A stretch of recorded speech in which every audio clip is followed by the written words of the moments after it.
안녕하세요. 교과 공부 시간이 되었습니다. 새롭게 만들어진 스튜디오에서 오늘 처음 녹화를 하게 되었습니다. 오늘 11과인데요. 예수 믿음의 주여 또 온전케 하시는 분이라는 제목으로 오늘 11과 공부를 하게 되었는데요. 일기도 이제 2과 정도밖에 남지 않았죠. 우리 정말 시간이 빨리 가는 것 같습니다. 예수 믿음의 주요 또 온전케 하시는 분이라는 제목이고요. 오늘 기억절 말씀을 한번 볼까요? 믿음의 주요 또 온전케 하시는 이인 예수를 바라보자. 그는 그 앞에 있는 기쁨을 위하여 십자가를 참으사 부끄러움을 개의치 아니하시더니 하나님 보좌 우편에 앉으셨느니라. 여러분 릴레이 경기 아십니까? 여러 사람이 한꺼번에 경기를 이렇게 하는 건데요. 번갈아서 하는데 릴레이 경기에는 원칙이 있습니다. 첫 번째 주자는 아주 힘있게 차고 나갈 사람을 첫 번째 주자를 하죠. 마지막 주자는 이 모든 게임을 끝내기 때문에 가장 빠른 사람, 혹시 뒤처졌으면 역전도 할 수 있는 그런 사람을 세우는 게 릴레이 경기죠. 그래서 아주 재미있다고 볼 수 있습니다. 바울은 우리의 믿음 생활을 경주에 비유해서 얘기를 합니다. 우리 이전에 있었던 많은 믿음의 선배들이 다 경주를 하고 있다는 것입니다. 그런데 그 개인의 경주가 개인으로서 끝나지 않고 그 경주는 계속 이어진다고 얘기하고 있는 것이죠. 릴레이처럼. 그러면서 우리는 마지막 시대의 마지막 주자로서 우리가 경기에 임하고 있다. 경주에 임하고 있다. 바울은 우리에게 이렇게 이야기합니다. 그래서 이 경주가 끝나면 어떻게 될 것인지 이거에 대해서 가장 잘 보여주는 분이 누구냐면 예수라고 말하고 있습니다. 그래서 믿음의 주라고 말하고 있는 것입니다. 그러면서 경기가 끝나고 어떻게 될 것인지를 보여주신 분이 바로 예수님이라는 것입니다. 그래서 이번 교과에서는 예수님의 모본을 통해 믿음이란 무엇이며 어떻게 얻을 수 있는 것인지를 우리가 공부하는 한 과라고 얘기할 수 있습니다. 그러니까 여러분 오늘 교과 공부하면서 기억하십시오. 오늘 교과 공부의 키워드는 무엇 그리고 어떻게입니다. 두 단어를 기억하면서 우리 함께 공부해 보면 좋을 것 같습니다. 일요일 주제로 좀 넘어가면 의인은 믿음으로 살리라 라는 제목을 가지고 있습니다. 여러분 만약에 스포츠 경기에서 스포츠를 하는 사람이 열심히 경기를 해서 1등을 해도 아무 상도 주어지지 않고 아무도 알아주지 않고 아무것도 없다. 아무 상급이 없다. 이러면 과연 운동을 하는 사람들이 열심히 할까요? 그들이 막 오랜 세월 참아가면서 힘을 내며 인내하면서 그런 운동을 할까요? 아마 그렇게 하지 않겠죠.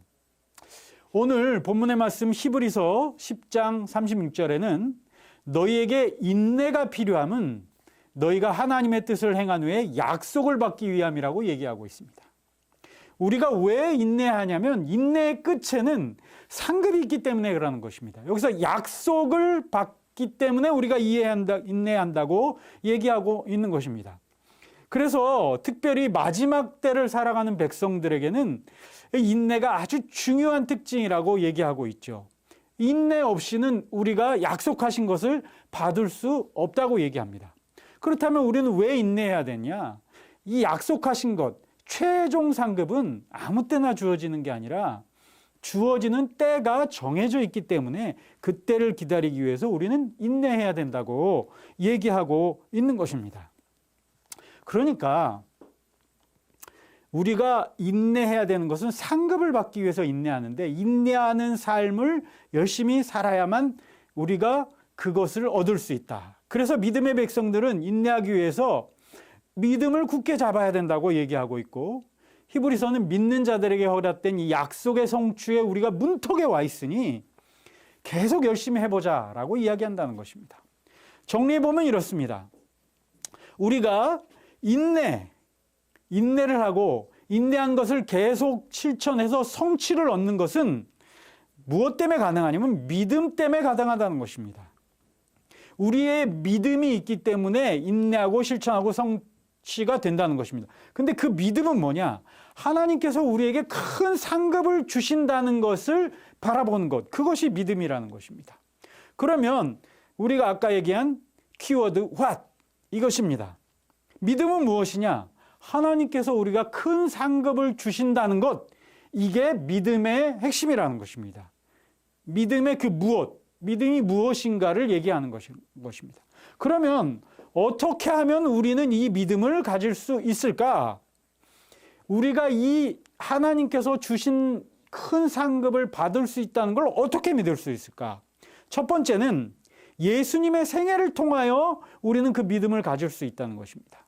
이게 무슨 말이냐면 하나님께서 죄 지은 인간들에게 다시 죄에서 회복하고 우리의 영원한 삶을 주시는 그런 회복을 주신다는, 상급을 주신다는 약속을 주셨는데, 우리가 그 회복의 약속을 받기 위해서는 예수 그리스도의 희생과 예수님의 십자가가 필요하다고 성경은 얘기하고 있습니다. 그래서 그 약속에 따라 예수님께서 이 땅에 태어나셨고 또 죄 없는 삶을 사셨고 십자가에 달려 돌아가셨고 부활하셨고 승천하셨습니다. 그리고 이제 남은 건 뭐만 있습니까? 다시 이 땅에 오시고 우리를 하늘로 데리고 가는 그 두 가지만 남아 있는 것입니다.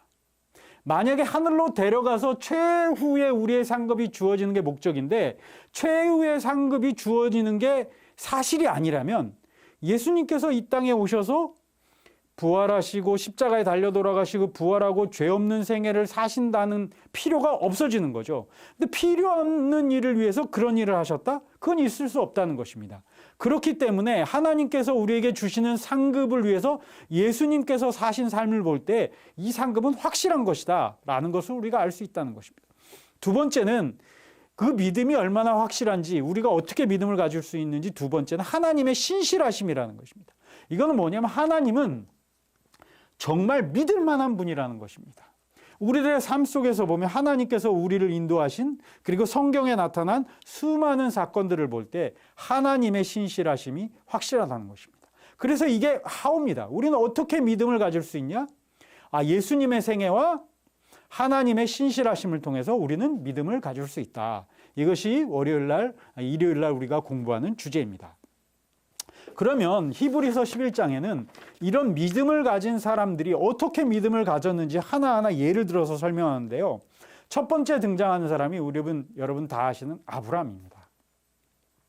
아브라함은 믿음의 조상이죠. 근데 아브라함을 얘기하면서 아브라함에 대해서 특별히 히브리서 11장에 얘기하는 것은 이삭을 제물로 드린 사건에 대해서 이야기합니다. 사실 여러분, 이삭을 제물로 드리라는 하나님의 명령은 이전에 하나님께서 이삭에게 약속하셨던 약속과는 완전히 반대되는 이야기입니다. 분명히 이삭을 통해서 그 약속의 백성이 되겠다고 하셨는데 약속의 백성을 제물로 드리라는 하나님의 명령은 이전의 약속과 배치되는 것이었죠. 그런데도 불구하고 아브라함은 그것을 순종합니다. 어떻게 할 수 있었을까요? 어떤 믿음을 가지고? 교과책에는 뭐라고 얘기하면 히브리서는 아브라함이 만일 자신이 이삭을 하나님께 바치면 하나님께서 이삭을 부활시켜 주실 것이라는 놀라운 믿음으로 이 문제를 해결하였다. 근데 놀라운 것은 이 믿음은 부활이란 것이 그때까지 한 번도 없었기 때문에 한 번도 경험해 보지 못한 일이었지만 그것을 믿었다는 것입니다. 왜 믿었냐? 아브라함은 이미 경험했던 하나님의 신실하심을 믿었다는 것입니다.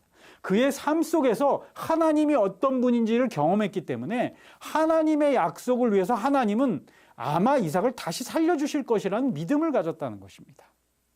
그래서 아브라함은 자신의 과거를 인도하셨던 하나님을 통해 그분의 미래에 어떤 일을 하실 수 있는지를 바라보았다는 것입니다. 우리 키워드대로 살펴보면 아브라함이 믿었던 것은 무엇이냐? 부활을 믿었다는 것입니다. 한 번도 없었지만 하나님께서 부활시켜 주실 것이라를 믿었다는 것입니다. 어떻게 믿게 되었느냐? 그의 삶 속에 하나님이 정말로 신실하신 분이다, 믿을 만한 분이라는 삶의 경험을 통해서 그것을 알고 그렇게 믿었다는 것입니다. 여러분 생애 동안에 역사하셨던 하나님의 역사하심을 한번 생각해 보십시오. 하나님은 정말 믿을 만한 분입니까? 그렇죠.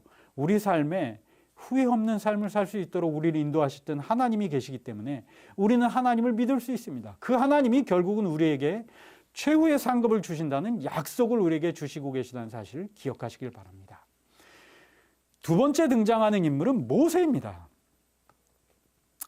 모세가 많은 믿음의 사건들을 하고 있는데 그 중에서도 히브리서에 언급하고 있는 것은 모세는 바로의 궁전을 버렸다라고 얘기합니다. 사실 여러분 생각해 봅시오. 모세는 바로의 공주의 아들이라는 칭호를 받았습니다. 이 얘기는 모세가 이집트의 왕이 될 수도 있었다는 사실입니다. 그는 그 당시에 최고의 부유한 국가인 이집트의 왕이 될 수도 있었습니다. 그런데 어떻게 했습니까? 모세는 애굽의 궁정을 버렸습니다. 왜 버렸을까요? 모세가 왜 버렸을까요? 성경 뭐라고 얘기하면 모세는 바로의 궁전, 지금 눈앞에 보이는 그런 상급보다 저 멀리는 더 크고 더 놀라운, 더 나은 상급을 바라봤기 때문에 당장의 행복을 버리고 당장의 고통과 어려움과 당장의 고난을 선택했다라고 이야기합니다. 여러분 말이 쉽죠. 왕이 될 뻔한 사람이 왕이 아닌 노예들의 지도자가 된다는 것은 쉬운 일은 아닙니다.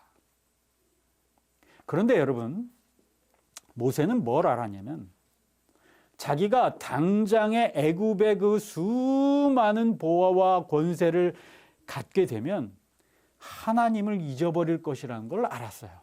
그래서 그는 하나님을 택한 것입니다. 그리고 눈을 들어서 멀리 있는 뭐를 봤어요? 그에게 약속된 하늘의 상급을 바라보았습니다. 그의 시선을 애굽의 모든 보화가 아니라 하나님께서 주시는 상에 고정했기 때문이라고 설명하고 있습니다. 그래서 이 바울은 이 모세의 결정이 히브리서를 읽는 모든 독자들에게 큰 울림을 줄 것이라고 얘기합니다. 왜냐하면 그 당시 히브리서를 읽던 많은 독자들은 예수님을 선택했기에 당하는 수많은 고난 중에 있었거든요. 그러면서 모세에 대한 모세가 큰 상급으로 편하게 살 수 있었지만 저 높은 하늘을 바라보면서 더 큰 상급을 바라고 있기 때문에 당장의 어려움을 그는 이겨나갈 수 있었다. 그래서 바울이 얘기합니다. 너희들이 당장 예수님을 선택했기 때문에 힘들고 어려울지 모르지만 더 나은 상급을 바라보라. 생각건대 현재의 고난은 장차 우리에게 나타날 영광과 비교할 수 없다라고 얘기하는 것이죠. 신실하신 하나님께서 약속하셨기 때문에 하나님께서 정하신 때 분명히 이루실 것이라는 것을 모세는 알았다는 것입니다. 우리 키워드로 한번 살펴봅시다. 모세는 뭐를 믿었습니까? 무엇을 믿었습니까? 미래의 상급을 믿었습니다.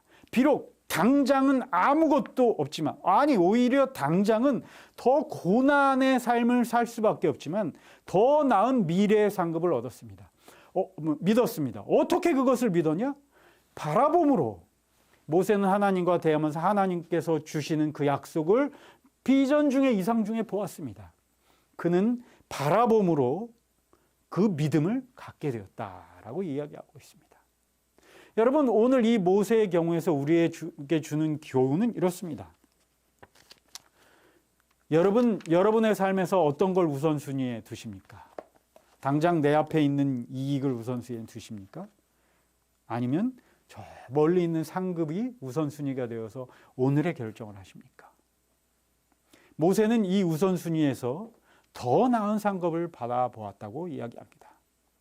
우리의 시선을 어디에 두느냐, 어디를 바라보고 우리가 믿음 생활을 하느냐에 따라서 우리가 믿음을 어떤 것을 가질 수 있느냐, 그 믿음의 근거는 무엇이냐를 선택할 수 있다는 것입니다.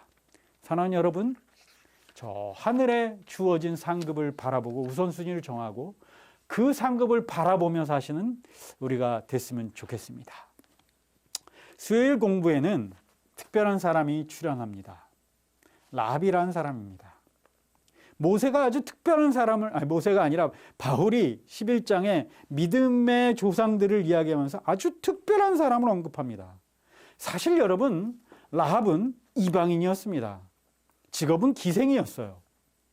그럼에도 불구하고 바울은 믿음을 언급하면서 이 라합을 선택했습니다. 아주 예상 밖의 인물이죠.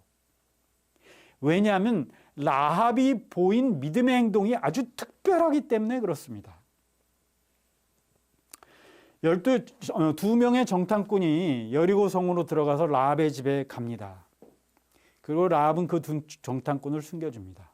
그 두 정탐꾼이 물어봅니다. 당신 왜 우리에게 이렇게 선대합니까? 라합이 그때 얘기하죠. 내가 다 들었습니다. 당신들이 애굽에서 어떻게 나왔고 또 주변에서 어떤 왕들을 이겼고 어떻게 살아왔는지 내가 다 들었습니다. 우리 백성들이 다 그 얘기를 듣고 간담이 높고 다리가 후들거리고 다 두려워합니다.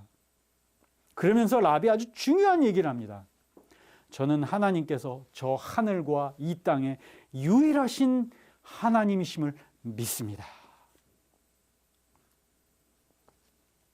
여러분, 라합이 무엇을 믿었다고요? 여기 왓에덴, 하나님이 유일하신 하나님인, 상천하지의 유일하신 하나님이라는 사실을 라합이 믿었다는 것입니다. 라합의 믿음입니다. 이것이 라합. 근데 라합은 어떻게 믿었다고요? 듣고 믿었다는 것입니다. 왜 라합이 특별한 믿음의 소유자로 바울이 소개를 하냐면 이스라엘 백성들은요, 하나님의 기적적인 것을 다 봤어요. 경험했어요. 그렇죠? 네, 모세도 하나님께서 이상 중에 그 상급을 봤어요. 다른 백성들은 하나님의 기적을 직접 경험했으니까 그것이 근거가 돼서 믿음을 가질 수 있었어요. 근데 라합은 아주 다릅니다. 보지도 못했고 경험하지도 못했어요. 단순히 뭐 했어요? 들었어요. 듣고 알게 된 것입니다. 듣기만 해도 뭐 했어요? 아, 하나님이 유일하신 하나님이라는 사실을 믿었어요. 성경에 뭐라고 얘기하냐면 그러므로 믿음은 들음에서 나며 들음은 그리스도의 말씀으로 말미암느니라. 여러분, 이 라합을 믿음에 등장시킨 바울의 목적은 이것입니다. 바울이 이 편지를 쓸 때쯤이면 벌써 예수님을 직접 보고 예수님의 기적을 경험했던 많은 사람들이 하나둘씩 죽어가기 시작할 때입니다. 그리스도인 중에 대부분의 많은 사람은 예수님을 본 적도 없고 예수님의 기적을 본 적도 없습니다. 단순히 그냥 얻어 들어서 전에 들었을 뿐입니다. 그래서 지금 현재를 살아가고 있는 그리스도인들의 믿음의 모본으로 누구를 선택했냐면 라합을 선택했다는 것입니다. 라합은 들었지만, 듣기만 했지만 유일하신 하나님으로 하나님을 믿었다라는 것입니다. 여러분, 그래서 성경에는 보지 못하고 믿는 자들에게 더 복이 있다고 말하고 있는 것입니다. 여러분, 오늘날 우리도 마찬가지죠. 우리는 하나님을 본 적도 없고 하나님의 기적을 이스라엘 백성들처럼 경험하지도 못했습니다. 그러나 우리는 그리스도의 말씀을 통해서, 들음을 통해서 우리 하나님을 알 수 있습니다. 그래서 라합은 우리에게 좋은 믿음의 모본을 보여주는 것 같습니다. 여러분, 하나님의 말씀을 통해서 우리에게 상급을 약속하신 그 하나님을 믿으시길 간절히 바랍니다. 목요일 주제 공부를 하겠는데요. 예수 믿음의 주여 또 온전케 하시는 분이라는 제목입니다. 여러분, 올림픽에 나가면 메달리스트들이 있죠. 아까 제가 운동선수들 이야기를 했는데요. 운동선수들이 그렇게 열심히 인내하면서 모든 것을 참아내면서 해서 1등을 하려고 한 이유는 1등을 한 사람들에게 주어지는 상급이 얼마나 영광스러운 것이며 그게 얼마나 놀라운 일인지를 알기 때문에 그렇습니다. 그것을 보았기 때문에 참고 이겨나갈 수 있는 것입니다. 여러분, 예수님께서 믿음의 주인이고 온전케 하시는 이라는 이름을 듣는 이유는 무엇이냐? 믿음의 삶이 어떤 것인지 그분이 보여줬을 뿐만 아니라 믿음의 삶을 산 사람들이 얻게 될 상급이 무엇인지를 보여주었기 때문에 그렇다는 것입니다. 자, 여기 예수님이 우리의 믿음의 창시자가 되시는 이유 세 가지가 있습니다. 첫 번째는 그분은 경주를 온전히 마친 유일하신 분이라는 것입니다. 사실 여러분, 성경에 나온 수많은 믿음의 조상들, 믿음의 거장들, 그리고 우리가 알고 있는 신실하신 우리 주변에 계신 분들, 또한 우리의 가까운 친인척이나 내가 알고 있는 사람 중에 믿음을 살다가 돌아가신 많은 분들, 이런 분들이 믿음의 생활을 살았지만 결국 최종적인 하나님의 약속을 받았습니까? 받지 않았습니까? 아직은 받지 못했어요. 그래서 히브리서에도 뭐라고 하냐면 구름같이 수많은 사람들이 있는데 이 사람들이 다 하늘을 향해 가면서 믿음의 생활을 했지만 아직 약속을 받지 못하였다고 얘기하고 있습니다. 사실 이 세상에 살았던 모든 사람들은 그들의 믿음을 행사했지만 아직 상급을 받지 못했어요. 어떤 상급을 받을지 우리는 기다려야 됩니다. 그런데 상급을 받으신 분이 있습니다. 그분이 누구냐면 예수님이시라는 거예요. 예수님은 이 세상에서 흠없는 삶을 사시고 십자가에 달려 돌아가시고 부활하셔서 하나님 보좌 우편에 앉아 계십니다. 벌써 믿음의 경주를 마치고 상급을 받으셨어요. 이 얘기는 뭐냐면 우리도 저런 상급을 받을 것이라는 것을 우리에게 알려준다는 것입니다. 마치 운동을 열심히 하는 사람들이 이전에 금메달을 땄던 사람들이 어떻게 되는지를 보고 더 열심히 할 수 있는 것처럼 우리도 예수님께서 이 믿음의 경주를 다 끝내고 벌써 목적지에 도착하신 모습을 우리는 볼 수 있어요. 보여주셨어요. 하나님 보좌 우편에 앉아 계신다는 것입니다. 그렇기 때문에 예수님은 우리의 믿음의 모본이시고 믿음의 창시자이시고 믿음의 주라는 것입니다. 두 번째, 예수님의 완전한 삶이 하나님의 백성들로 하여금 그들 앞에 놓인 경주를 가능하게 한다. 예수님이 이 땅에서 믿음의 생활로 인내하면서 사실 때 예수님은 죄 없이 완전히 사는 모습을 보여주심으로 너희가 믿음의 삶 속에서 이렇게 살 수 있다는 것을 보여주셨다는 거예요. 그래서 온전히 그것을 이루셨다고 이야기하는 것입니다. 예수님의 완전한 삶이 우리에게 새로운 동기부여가 되고 힘이 된다는 것입니다. 세 번째로 예수님은 우리를 향한 하나님의 신실하심을 나타내 보여주셨다. 예수님께서 이 땅에 계시는 동안 하나님이 얼마나 믿음직한 분인지, 하나님을 의지할 때 어떤 일이 벌어지는지, 하나님은 믿는 자에게 반드시 어떤 보상을 주시는지를 그 삶에서 보여주셨다는 것입니다. 그러므로 우리도 그 하나님의 신실하심을 믿을 수 있게 하셨다는 것입니다. 그런 의미에서 예수님은 우리의 믿음에 주시고 우리를 또 온전케 하시는 분이라는 것입니다. 비록 우리가 완전한 삶을 살지 못하더라도 예수님의 완전을 힘입어 우리를 완전케 하시기 때문에 우리를 온전케 하시는 분이라는 사실을 얘기하고 있습니다. 오늘 교과를 마치면서 결론의 이야기를 좀 해보겠습니다. 히브리서 11장에는 여러 믿음의 영웅들이 등장합니다. 그들이 이 땅에 살 때 가장 중요한 것은 보이지 않는 것을 있는 것처럼 본 것처럼 여기고 살았다는 것입니다. 그것을 믿음이라고 얘기하는 것입니다. 그러니까 이 세상에서 받지 못할 하늘에서 주어질 상급을 마치 내가 받은 것처럼 이미 본 것처럼 믿음을 행사하고 살았다는 것입니다. 그것은 왜 그럴 수 있었느냐? 하나님의 확실한 약속을 믿었기 때문에 그렇게 살 수 있었다는 것입니다. 그 약속 안에는 예수님이 지금 오늘날 신약계에 살고 있는 우리에게는 예수님의 그 생애가 그 약속의 확실함을 더 확증해 주시고 우리의 경험 속에 하나님께서 우리에게 어떻게 행하셨는지를 볼 때 하나님은 정말 신실하신 분이라는 사실을 볼 때 그 신뢰가 더 확고해진다는 것입니다. 그렇기 때문에 예수님의 삶의 모본을 통해서 우리는 믿음의 모본을 따라 우리도 살아갈 수 있다는 것입니다. 사랑하는 여러분, 우리들의 삶에서 내가 하나님께서 내게 주시는 상급을 믿고 그것을 바라보면서 우리 예수님께서 주신 미분의 모둠에 따라 예수님이 받으신 상급을 내가 받을 것이라는 그 믿음을 가지고 믿음의 주요 온전케 하신 예수를 바라보면서 사는 우리 모든 믿음의 가족들이 되셨으면 좋겠습니다. 교과 공부 마치겠습니다. 감사합니다.